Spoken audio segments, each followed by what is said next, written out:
Connor Bedard comes up clutch against the Islanders.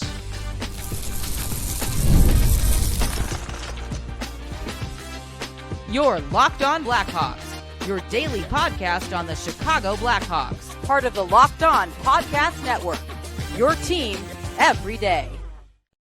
What's going on, Blackhawks fans? Welcome back to another episode of Locked On Blackhawks, part of the Locked On Podcast Network, your team every day. As usual, just a quick reminder to go hit the like button, jump in the comment section down below as well with your Blackhawks related question for next week's edition of Mailbag Monday. Obviously, won't be able to get to it on today's show, but we'll be able to bookmark it for this time next week. Go and subscribe to Locked On Blackhawks on YouTube if you haven't done so already. It's 100% free, will not cost you anything, and will help me out tremendously as I'm so close to reaching my goal of 2,000 subscribers. And last but certainly not least, got to give a shout out to today's sponsor, which is Game Time. Go and download the Game Time app and use the code LOCKEDONNHL in all caps to get $20 off to the sporting events, concerts, or theater events near you this holiday season.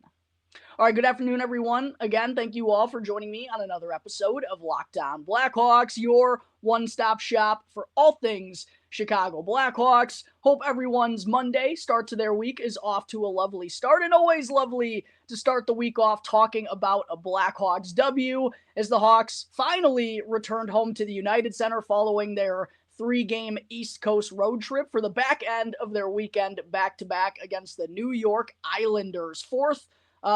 Second meeting between these two teams in 4 days' time. Also, the third game total for the Blackhawks during a 4-day stretch. So, real busy part of the year for them. They'll also have a game Tuesday, Thursday, and Saturday. Super busy stretch. While the Islanders, they actually had 3 days off following the first meeting between these two foes on Thursday. They also got some huge boosts back to their lineup. Top forward Matt Barzal was back for the first time since prior to Halloween.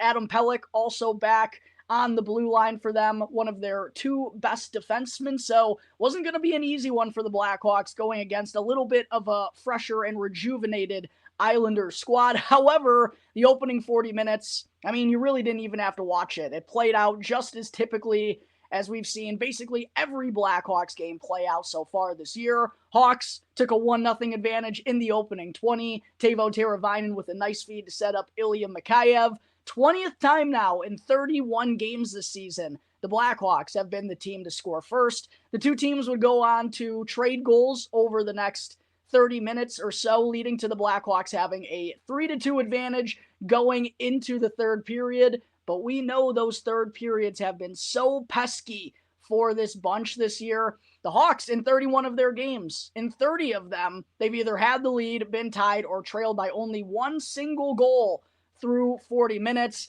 But we saw how poorly the final frame went for them in the first meeting on Thursday. Also, a horrendous third period plagued them on Saturday in New Jersey. And it looked like they were on their way to blowing this one here again yesterday, as just 47 seconds into the third period, Noah Dobson, who scored early in the third period as well on Thursday, beat Arvid Soderblom to tie the game up 3-3, and it was like, oh boy, here we go again. And the Islanders continued on with their strong surge throughout the remainder of the third period. They actually led the Blackhawks 13-7 in shots on goal in the final frame. But who else but Mr. Connor Bedard to come up in the clutch, Johnny on the spot to jump on a loose puck and put the Blackhawks ahead in the final minute. What went right for the Blackhawks in this game? Connor Bedard turned into a game breaker when we needed him to the most. Bedard, as I mentioned, finds a loose puck in the slot. Nifty little play by Ryan Donato as well. Wraparound attempt, just getting the puck to the front of the net. Good things happen. Bedard finds it and finally gets some better puck luck than we saw from him on Saturday in New Jersey. This one sneaks past Ilya Sorokin, winds up being the game-winning goal. Connor Murphy adds the empty netter for good measure. His first goal of the season, and the Blackhawks get a huge, much-needed 5-3 win over the Islanders to pick up just their second win in 8 games here in the month of December. But Connor Bedard led the charge for the Blackhawks once again when they needed him to the most. He also had a huge primary assist on Teuvo Teravainen's goal to put the Blackhawks ahead 3-2 on a 5-on-3 power play going into the third period. But man, that one had to feel good for Bedard. Hearing the home crowd celebrate, the horn blare, and teammates jumping on him. Finally, the Blackhawks are the ones to score a big goal in the third period. That one had to feel good for the entire group. But how about Connor Bedard these last couple of weeks, Blackhawks fans? A lot of criticisms, a lot of critiques being thrown his way for, a poor opening 15, 20 games of the year. Hearing a lot of that sophomore slump thrown around. Connor Bedard has absolutely brushed that to the side, and the kid's got his swagger back, baby. Bedard now has points in 4 of his last 5 games, 7 points during that stretch. Also has 11 points total over his past 10 games and 13 over the past 13 contests dating back to November 19th against the Anaheim Ducks. Over the last month, Connor Bedard has found his groove once again. I don't think it's a surprise that he's starting to regularly put up points 4 in the last 5 games, as I mentioned, with Anders Sorensen's new style taking over and an injection of speed and much more offensive upside now that he's taken over as the interim head coach. I think that's going to continue for Connor Bedard, and he continues to play hockey despite not having a whole lot of help with his line mates, which I will talk about here during segment 2. But Connor Bedard has awoken Blackhawks fans. It's been a lot of fun to watch, and I think, he's going to keep up this stretch, and it's been awesome. I remember saying, back at the end of November, better things are coming for Connor Bedard. He's been so snake bitten. He's too talented. He's still getting the scoring chances. Just couldn't have the finishing touch was eluding him. He's finally started to get that back. The goal scoring has popped up once again, and we're just seeing him generate so many chances in dangerous areas. Easily could have had 2 goals, 3-point game against the New Jersey Devils on Saturday. Just didn't get the bounces, but he didn't let that put him in a funk. He continues to play with confidence. Huge multi-point performance out of Connor Bedard to help lift the Blackhawks to victory. Now has 7 points over his last 5 games. Also big that Teuvo Teravainen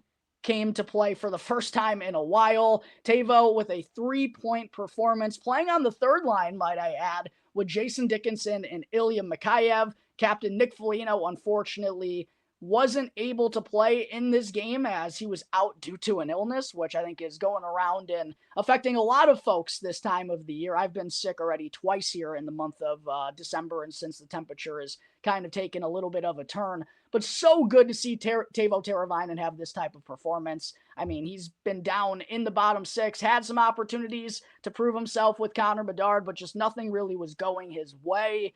He was outspoken about having a lack of confidence down on the 4th line the game prior, but with Foligno out, he gets a little bit of a bump, and he makes the absolute most of it.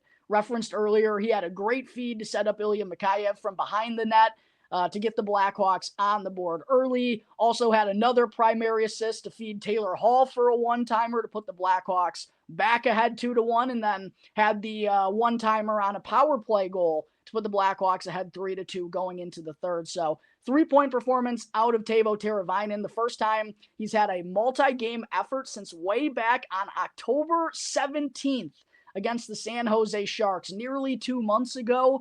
And that was just the 5th game of the season. So Turbo, man, we just need more types of performances like this. Hopefully that confidence is back a little bit after having 3 points. And quite honestly, what's interesting is he does still have 16 points in 31 games this year. And for the Blackhawks, that's among their leading scorers. But 9 of those points have come in 3 games. So in the other 28, 27 contests, I think he was healthy scratched once, maybe, or maybe he wasn't. Honestly, can't remember. In the other 27 or 28 games, though, he only has 7 points. We've seen the upside against the Oilers. He had a 4-point game early on in the year. Against the Sharks, I just mentioned, 2 points.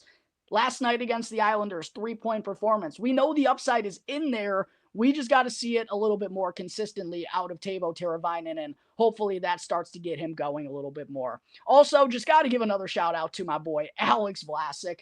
Continues to be the number 1 defenseman on the back end for the Blackhawks, not only on the defensive side of things and just the way he skates, how calm and composed he is at getting the puck out of harm's way and clearing it out of the defensive zone. Not only does he continue to get better and better in that area and continue to wow and impress me with some of the moves that he makes in the D zone, but the offensive development has been absolutely splendid. And with 2 more assists last night against the Islanders, Vlasic now has 16 points, 2 goals, and 14 assists in 31 games this year, over a half point per game. While, again, I will voice my opinion as one of the best defensive defensemen in the entire league, especially one of the best young defensive defensemen. His contract is going to continue to look better and better and better. And I'll say it again on the show, Blackhawks fans. He's going to be the number 1 defenseman, the anchor of this blue line here for a long, long time. 2 assists in 23 minutes and 56 seconds for Vlasic last night. Not only does that have him at 16 points through 31 games this year, but he's now up to 22nd in the NHL in time on ice, taking on an even larger role with Seth Jones and Alec Martinez being out, and he is absolutely thriving. Last but certainly not least, got to tip my cap once again to the Blackhawks. Penalty kill came up huge in this game, especially with a late kill down in the dwindling minutes of the third period. The Islanders had the momentum, right? It felt like it was a game that the Blackhawks, I mean, we'd seen them lose so many times similarly through their opening 30 contests, but the penalty kill came up big once again when the Hawks needed them to. 4 for 4 in this one, and they're now 25 for 25, have not given up a power play goal over their past 9 games, in the top 5 in the entire NHL. So even with Anders Sorensen adding some more offensive upside for this team, they continue to show they're a very capable bunch defensively, especially on this penalty kill. Huge shout out to the shorthanded group. Blackhawks couldn't have got back in the W column without them yesterday. There are my takeaways from the Blackhawks getting a much needed 5-3 win over the Islanders to kick off their 3-game homestand. Coming up in just a moment here, Hawks fans, I'll talk about Wyatt Kaiser, interestingly, being scratched yesterday, and whether Teuvo Teravainen gets another look with Connor Bedard. Real quick, though, I do got to talk to you all about the fine folks over at FanDuel. Get ready to tackle the NFL action in the second half of the regular season with FanDuel, America's #1 sportsbook. Because right now, new customers can bet $5 and win $150 in bonus bets if that first $5 bet wins. And the FanDuel Sportsbook app now gives you everything you need to place live bets on the NFL all in one place. So that when you get a hunch in the middle of the game, you can check out the latest stats, view live play-by-play, and so much more on the same page where you also happen to place your bets. And Monday Night Football going down here this evening. We got the Chicago Bears taking on the Minnesota Vikings, 2 teams in polar opposite positions right now. Bears, of course, did not get the interim coaching boost I thought they were going to get against the Niners. If you want to take the Bears tonight, or if you want to fade them and take the Vikings, either way, make sure to go and check out FanDuel.com right now. And if you're not a member, you'll have a chance to win $150 in bonus bets if your first $5 bet wins. So never waste a hunch and go and make every moment more with FanDuel, an official sportsbook partner of the National Football League. Also got to talk real quick about Game Time. The holidays are here, and there's no better way to enjoy it as a family by getting down to the United Center for some Blackhawks hockey. Me and my brother actually heading to a game right after Christmas, and the best way to purchase holiday tickets for your family or friends is through Game Time. And Game Time has created a new feature called Game Time Picks, which makes getting tickets to your favorite live events, not just hockey games, even easier. And Game Time Picks filters out the fluff to show you only incredible deals on great seats, so you don't have to waste time searching through thousands of tickets. And I personally have used Game Time for probably close to a decade up to this point. It's always been the cheapest and easiest way for me to purchase my tickets, whether I'm going to see the Blackhawks, the Cubs, or any team in any city. And I also love how they provide images from every seat in the house, so you know exactly what to expect before you arrive and also before you make your purchase. So make sure to go and download the Game Time app. I highly recommend you all do. If you're tuning into this podcast, you're probably purchasing tickets to sporting events or concerts or whatever it may be. Go and download the Game Time app and use the code LOCKEDONNHL in all caps to get $20 off with your first purchase. Again, that's the code LOCKEDONNHL in all caps to get $20 off for last minute tickets and the lowest price guaranteed. Game Time.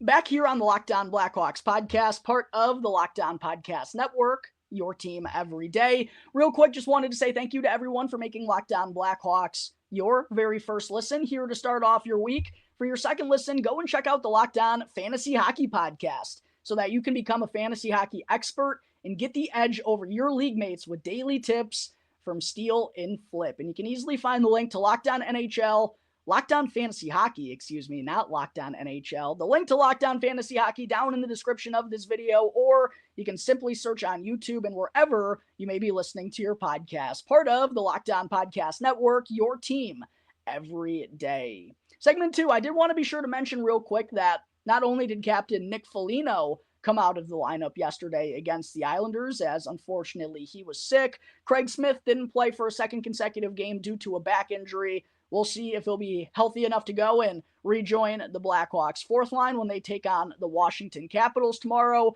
But not only were those two out of the lineup, some of you may remember I mentioned in my episode that I dropped on Saturday following the Blackhawks' pitiful third period that plagued them in a 4-1 loss to the New Jersey Devils. Following that game, I wondered if interim coach Anders Sorensen was going to have the stones to put TJ Brodie up in the press box for a game or two, because even though he did have 3 points over his last 6 games during that stretch, did score his first goal as a member of the Blackhawks in Long Island. Defensively, he just continues to be a liability. In my opinion, he's the biggest defensive liability on this Blackhawks blue line, even right here, right now, which is noteworthy because this Blackhawks blue line at this point in time is made up of a young Alex Vlasic, who, yes, is a stud, but he's still only 23 years old.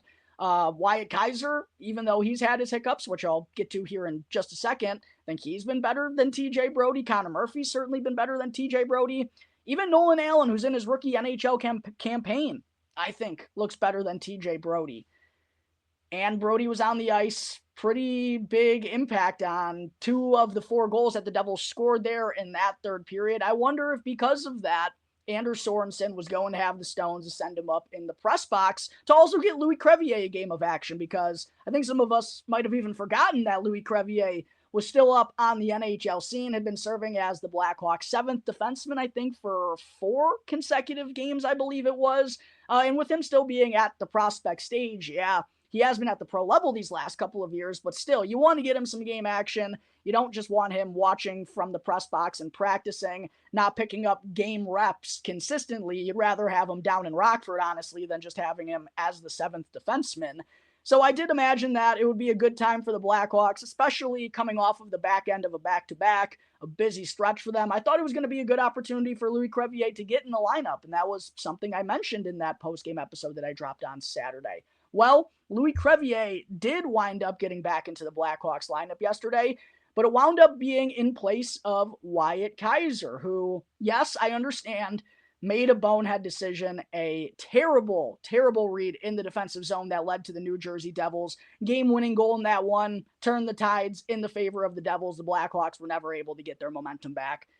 Turned into I don't want to say a crucial loss, but a costly one in a game where the Blackhawks played really well against one of the top teams in the NHL. And I understand that Anders Sorensen wants to preach accountability here. That's why Wyatt Kaiser was strapped to the bench the rest of the way after committing that giveaway, which honestly is a decision I didn't agree with either. But I understand that he's trying to get the message of accountability through.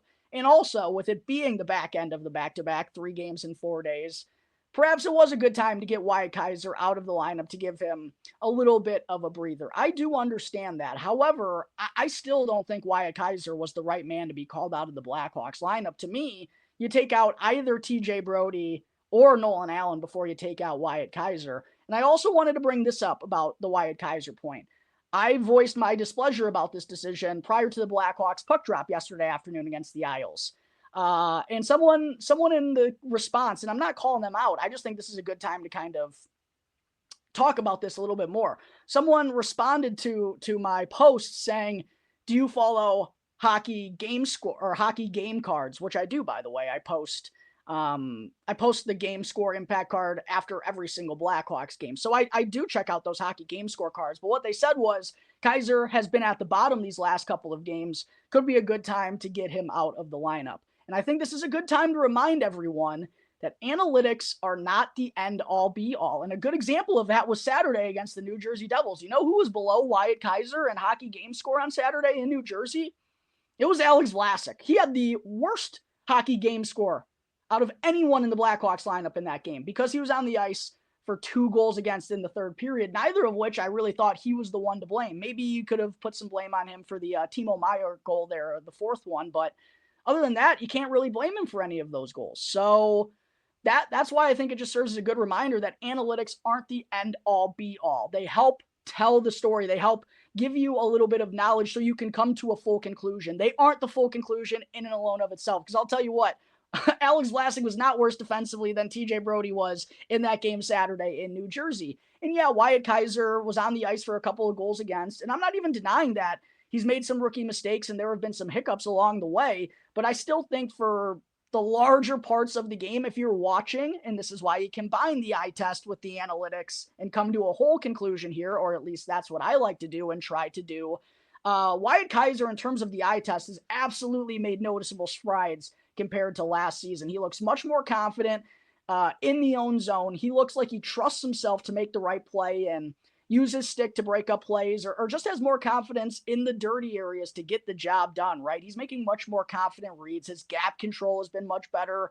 And I also think, which I referenced a couple of days ago, under Sorensen's style of play, he's going to thrive and pick up more production offensively. He still only has 1 assist this year, but we've even seen it these last few games. The amount of times he jumps in on rushes. He likes to do that, even if he is a defensive-minded defenseman, which he said himself that's kind of his forte. He still likes to jump up in the play and use his wheels. And I think he has good vision and good offensive IQ. He knows when to jump up and possibly get a rebound opportunity or give his team another number going the other direction. He does a lot of that.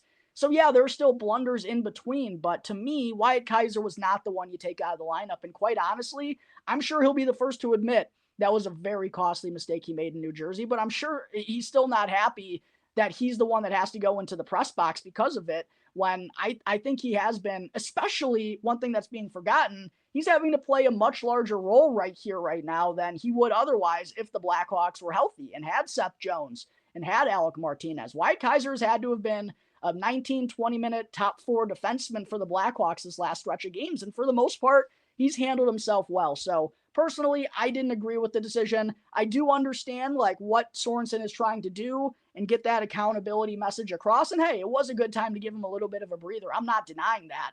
I just think Wyatt Kaiser was the wrong guy to take out of the lineup. I easily would have pulled out TJ Brodie, even if he's making $3.75 million for the next 2 years. I don't give a damn. And Anders Sorensen shouldn't either. TJ Brodie should have been the one in the press box, in my opinion. I also wanted to bring up whether we could see Teuvo Teravainen after this 3-point performance yesterday get back on the top line with Connor Bedard, because Philip Kurashev, well, he has had some blips. I thought he looked really good against New Jersey on Saturday, but he's still gone 9 consecutive games without a point now, Blackhawks fans. And sure, he has chemistry with Connor Bedard. It just isn't enough, man. It just isn't enough. And Connor Bedard has looked so much better here recently. We need to be giving Bedard help to turn these 1-point, 2-point performances into potential 3, 4-point nights that can help alleviate this Blackhawks offense as well. Philip Kurashev just isn't doing that right now. And honestly, I don't mind Ryan Donato there. Huge play by Donato to find Bedard for the game-winning goal. I like the way Donato plays. Tough, gritty, gets the puck on net whenever he can, leading goal scorer for the Blackhawks, right? I don't mind him with Connor Bedard. But I think you do have to make a change, and it legitimately has to be.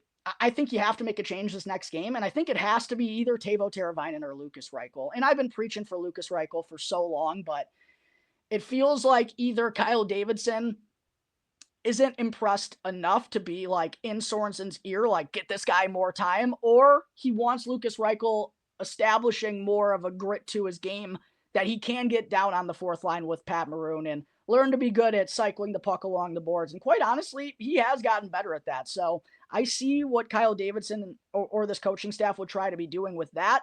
I still think you got to get Lukas Reichel more ice time given his abilities through the neutral zone, his wheels. I'm not going to go on and on. But next game to me, yeah, it would be either Teuvo Teravainen, Connor Bedard, and Ryan Donato, or Lukas Reichel, Connor Bedard, and Ryan Donato. I'm going to say the former is probably the more likely of the options given how the Blackhawks have gone about things so far this year. But yeah, Teuvo Teravainen hopefully will have a little injection of confidence after this 3-point outing that, hey, was a huge part in the Blackhawks coming away with this victory.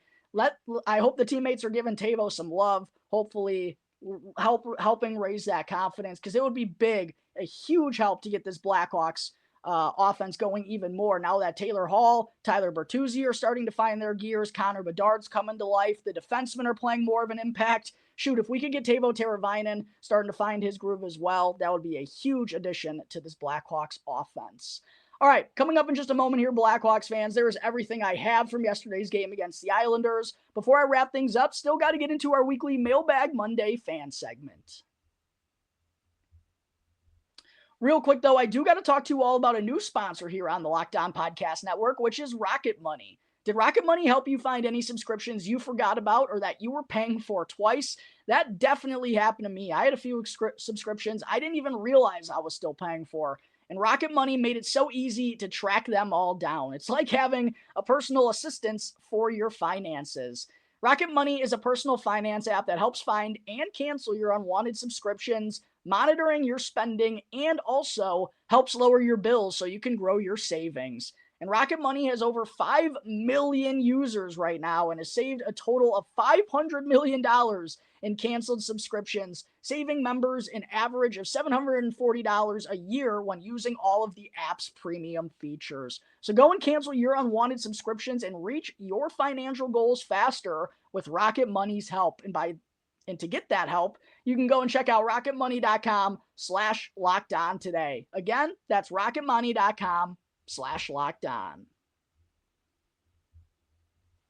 All right, segment 3, before I put a bow on today's episode, still got to get into our weekly Mailbag Monday fan segment. And again, just a reminder, drop your Blackhawks-related question down in the comment section below. Right now, if you're watching this video, if you're tuning in through an audio platform, you can also drop your question in the review app, along with a 5-star rating. Preferably, those are always great. You can also DM me on any of my social media channels or even email lockedonblackhawks@gmail.com. Had a good slew of questions these last couple of weeks. Let's definitely keep it up, Blackhawks fans. Really enjoy having numerous amounts of questions here on Mailbag Monday. The first of which comes from @RylanWilliams_5 on X, who asked today, would you want to look into Dylan Cozens? 7th overall. Oh, I think that was the only question he had. Excuse me. Would you want to look into Dylan Cozens? And for those of you who don't know, there have been some rumors thrown around about Dylan Cozens, who was the 7th overall pick back in 2019 of the Buffalo Sabres. Has not looked the part after signing a big extension with them a couple of years ago. Had back-to-back 60-point seasons, including a 31-goal output.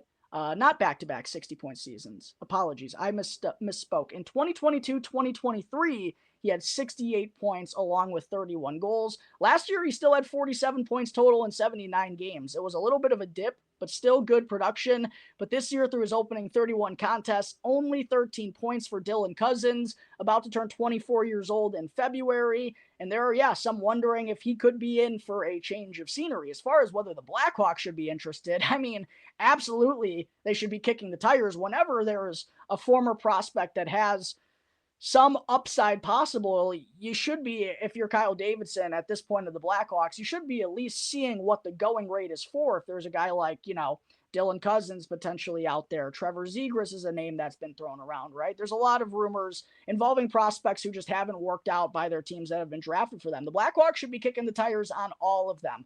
The tough part about the Dylan Cozens thing is the price tag. $7.1 million through the 2030 season. That's a lot of money for a long time to commit to for a kid that you're not really sure if he's ever going to find his gear once again. Now, he's got good size. He plays the center ice position. We saw the upside just a couple of years ago, and I don't think it helps that Buffalo has been a little bit of a nightmare.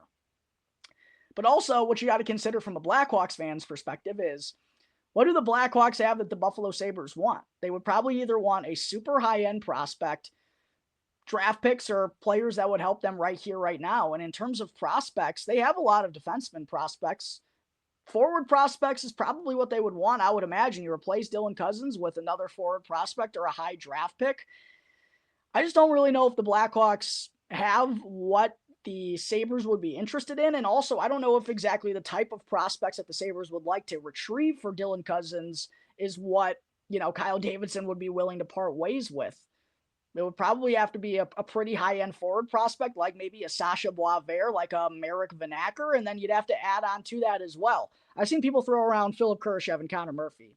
Listen, that's not gonna move the needle for the Buffalo Sabres. That's not gonna take them out of this despair that they're in right now. They want legitimate solutions right here, right now, and the Blackhawks just don't really have that. And it's the same thing with Trevor Zegras, right? Which I'll have a question about here in a second. Just like, what do the Blackhawks really have other than a slew of draft picks and prospects, which again are gambles, that's going to make these teams want to get the deal done. So yeah, the Blackhawks should be interested in Trevor Zegras. Likelihood they get a deal done with them, I would say very low.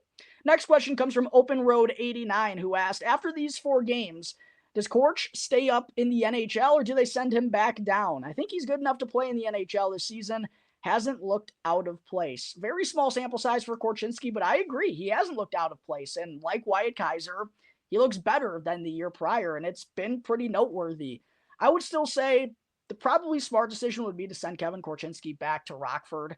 You don't need to rush anything, and the only reason he's up here in the first place is because Alec Martinez is injured. Whenever Alec Martinez comes back, that obviously bumps everyone down a slot, and you don't want Kevin Korchinski being the 7th defenseman here. You only want to keep him around if you're absolutely sure he can thrive. And one thing I mentioned when they first called him up as well, I assumed that there was a conversation to be had that you're probably going back down to Rockford anyway, man. Like, if that conversation did happen, and I hope it did, I think that conversation needs to happen in order for Kevin Korchinski to go back down. I really hope the Blackhawks wouldn't blunder a situation like this. But regardless, we've kind of had to avoid that because Kevin Korchinski has looked pretty dynamite. But again, kid's only 20 years old. They want to continue to preach patience, and he can get the same-ish opportunities in Rockford, but even greater. More ice time, more power play, quarterbacking the top power play unit, playing on the penalty kill, and not have to deal with the side effects of losing here a ton, which the Blackhawks are probably going to be doing in the second half. So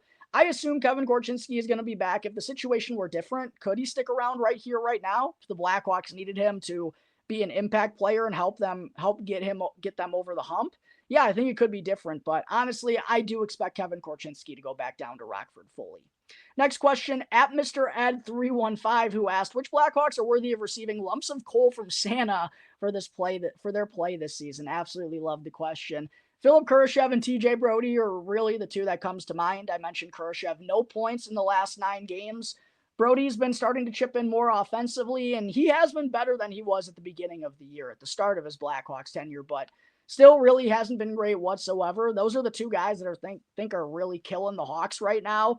If you asked me 2 weeks ago, I would have said Taylor Hall, Teuvo Teravainen, Tyler Bertuzzi as well, but those guys have all started to get it going a little bit. Hopefully Teuvo can, spearhead that performance he had yesterday into a bunch of them moving forward. Kurashev and Brodie are the only 2 real Blackhawks players I think deserving of Cole at this point in time for their performances this year. Those are the 2 guys I'd probably be giving Cole for Christmas if I was Santa. Next question comes from PHHDVM on YouTube, who asked, for the mailbag, how long can Reichel stay on the 4th line? Do you think he'll be on one of the top 2 lines anytime soon? I hope, but it hasn't happened yet, and I'm hard-pressed to believe. It just doesn't feel like there's an urgency to be getting him more ice time like I want there to be, or like any of us Blackhawks fans want there to be. And quite honestly, I do wonder if part of that is just because he's not a Kyle Davidson guy. He wasn't drafted by Kyle Davidson, but I still think Kyle Davidson would like him because Lukas Reichel plays the way Kyle Davidson wants this team to play when that competitive window opens again. Someone who can drive play for his line, someone who can lug the mail through the neutral zone, turn defense into offense. And I think he's done a good job at getting scrappier and winning more board battles. The 4th line has been probably the best cycling line for the Blackhawks all year long. Maybe that's, again, intentionally done by Kyle Davidson in this front office to turn Lukas Reichel into a little bit more of a scrappy player. And part of that could be because they have all these draft picks, these high-end prospects that Lukas Reichel, they might not need him to be a top 6 scoring type of guy down the road. They might need him to be a little bit more rugged and someone who can, yes, provide offense from in the bottom 6, but also can play a true consistent style, and you can rely on him in defensive situations. Maybe that's the mindset behind Lukas Reichel being on the 4th line. I want him to be on the top. I want him to be in the top 6. I think he deserves those opportunities, but it just doesn't feel like the front office is having that same urgency because we're almost at the halfway point of the season and we still really haven't seen Lukas Reichel get a consistent opportunity. You would think if the front office was so prone on getting him that chance that Kyle Davidson would have said something to the coaching staff, whether it was Luke Richardson or Anders Sorensen up to this point in time. So I don't really have high hopes. And also, because Lukas Reichel isn't a Kyle Davidson draft pick, I do wonder if he's someone that I don't think there's a high likelihood they trade for Dylan Cousins. I don't think there's a high likelihood they trade for this guy I'm going to mention a second in Trevor Zegras. But should they go that route, I do wonder if Lukas Reichel could be one of those trade pieces. Next question comes from @RobTheRescue_Guy. There's so much going on that needs to be fixed. Will player call-ups even help? Well, the first thing is you never want to call up a player for help. You want to call up a player because you're confident he's going to make an impact. You're confident he's ready for that next level. You don't want to be calling them up as a resort for help. And I think that's why the Blackhawks were so patient with Frank Nazar. They didn't want to call him up and be like, oh, he's going to be our solution to the problem and help this offense get going. No, I think they wanted to wait until they were positive that Frank Nazar could come up here and look the part. And also the Blackhawks offense was starting to show some signs of life. So none of the call-ups are intended to be called up for, huge support or game breakers unless you're the highest end of highest end prospects like an Artem Levshinov will be down the road. Colton Dach isn't going to be called up because he's going to fix the Blackhawks forward issues. He's going to get called up because he's shown this front office that he's 100% ready. He's told them that he's ready for a call up, and involving Colton Dach, I think that's going to be coming soon. Next question comes from @Cirillo, who asked, when is Roman Kanserov coming over? Good question. I actually meant to look this up, but I believe it's after the 2025-26 season. After the conclusion of next year is when Roman Kanserov will be eligible to come over. Last question comes from James Patrick 34 on X, who asked, Zegras to Chicago for Kurashev in a second. Why or why not? Risk with high upside, change of scenery could be good for both players. I promise you, James, that's not enough to get Trevor Zegras from the Anaheim Ducks. Even if, he just had this injury, even if the last 2 years he hasn't shown many flashes of being the type of player he was when he first burst onto the scene, because he was a back-to-back 60-point player. I knew I had that somewhere when I talked about Dylan Cousins. He wasn't the back-to-back 60-point player. That was Trevor Zegras. But last year only had 15 points in 31 games, only 10 points in 24 games. This year before the injury, yeah, he was the former 9th overall pick, a couple of picks after Dylan Cousins in 2019, but he's also about to turn 24 years old. Yeah, I do think a change of scenery could be good, but Philip Kurashev has no points in his last 9 games. I think he has 5 points on the season and a second-round pick for Trevor Zegras, guy who was a 60-point guy in back-to-back seasons just a couple of years ago. That's not even close to being enough to get the job done. The Anaheim Ducks are absolutely saying no to that, but I do agree. A change of scenery could be good for both sides. But again, what do the Blackhawks have that the Anaheim Ducks really want? They have a deep prospect pool. They have high draft picks. They want guys that can help make an impact on this team right here, right now. Philip Kurashev's not going to do that. Now, I do wonder if Connor Murphy, Lukas Reichel, and maybe add in another prospect. I think that's too much to give up for Trevor Zegras, but I think that's kind of the conversation where you have to be. Philip Kurashev is not an impact player that these other teams want. Trevor Zegras, Dylan Cousins, those are guys who actually had legitimate upside. And yeah, Philip Kurashev had 50 points last year. He's a former 4th-round pick who hasn't shown a flash of it this year.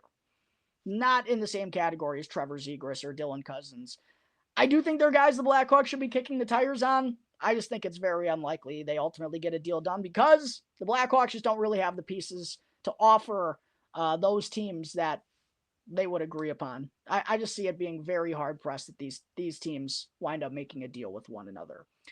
All right, that is going to wrap up today's episode of Locked On Blackhawks. As always, thank you all again for joining me on the show. Be sure to go and follow Locked On Blackhawks for free right now, wherever you may be listening to your podcast.